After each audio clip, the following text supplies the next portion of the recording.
Oh, hey everybody. It's December 22nd, one day after the solstice for 2023, winter solstice, and I'm here at Hunter Mountain. Just pulled up into the upper parking lot. I'm here with my brother Chuck, and we happen to have a plug-in vehicle here today. And let me show you what I had to do to get this going. This unit here, it's nice to have for cars, but it's 25 cents a kilowatt hour. I'm only used to paying 9 cents a kilowatt hour. But they have these free 220 lines here, and I'm not sure what this connection is, but I have an adapter that I've plugged into there that then goes to another adapter that goes to a 110 line that I then run into my car and go through the 110 charger that comes with the car, and then use the 110 line to charge the car.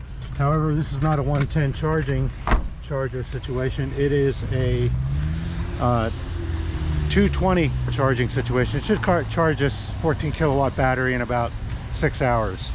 Okay, well, we're going to go off and ski now. Chuck, are you ready for our first day at Hunter this year? Yep. My first time ever.